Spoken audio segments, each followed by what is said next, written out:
Happy Father's Day to all those dads out there. And joining us now is Hugh Hewitt, a talk radio megastar who can be heard across the country. And when important people want to talk, they talk to Hugh Hewitt. And today he's here talking to us at Newsmax Now. It's great to have you with us.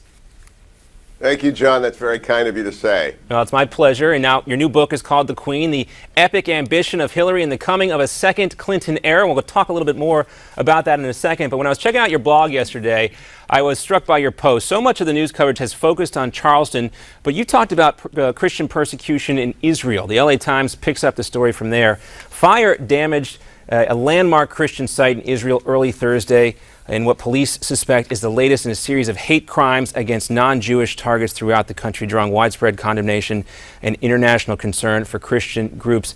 You obviously see some similarities, or at least you thought of a connection between the two, the shooting in Charleston and what happened in Israel. Do you talk about that connection?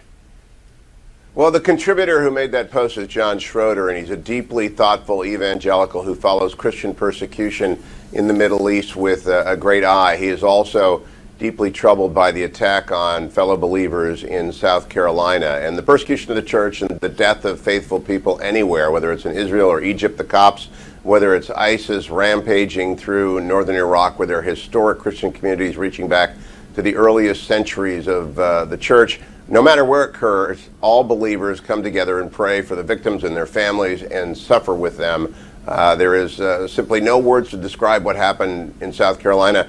That young man, whether he was a white racist domestic terrorist or a deeply troubled Aurora shooter or a combination of both, sat for an hour with people who were no doubt aware that he was fidgety and different, but in the tradition of the Christian church, welcomed him, embraced him, and then were murdered by him. And I think Governor Haley is right.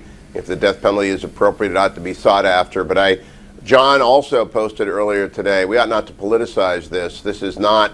Yeah, well, let's talk about this, because I know you talked about how President Obama, in short time, brought up the political argument about gun control here. But also, Hillary Clinton did the same thing. And since that's the topic of your book, The Queen, let's listen to what Hillary said yesterday in Las Vegas. How many innocent people in our country,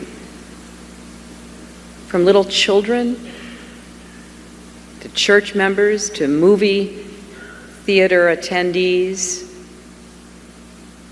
how many people do we need to see cut down before we act? So as we mourn and as our hearts break a little more, and as we send this message of solidarity, that we will not forsake those who have been victimized by gun violence, this time we have to find answers together. All right, sorry about the confusion there, but Hugh, I don't understand why, though, Mrs. Clinton and President Obama can't just wait even a day before going down this road. Well, the Queen, as I call her in the book, the Queen, that's not solidarity, that is politicization. And I would like, if she were to deal with the members of the press, for the first member of the press who is allowed, whom she deigns to answer a question from, to ask her, what specifically are you suggesting? Are you suggesting banning handguns? Because Hillary Clinton won't suggest that. If she wishes to ban and confiscate all weapons in the United States, she ought to say that. But if she wishes to, for example, go after the deranged youth who seem to populate all of these stories, whether it's Aurora or the Gabby Giffords shooting, then she ought to propose, what do we do about the mentally ill who are obviously mentally ill before they get a hold of a weapon? But what she did there was simply to play to the audience and pretend to care deeply about the removal of handguns from the United States without stating so. She lets the audience believe. Now, it's a tactic that Mrs. Clinton has been using for 25 years. And we'll see it. Unfortunately, Mr. Hewitt, we're out of time here, Professor Hewitt, but we got to go. But I want to get to your book real quick, and I'm sure we'll see more of it on the campaign trail. The new book is called The Queen. Hugh Hewitt, thanks for being with us.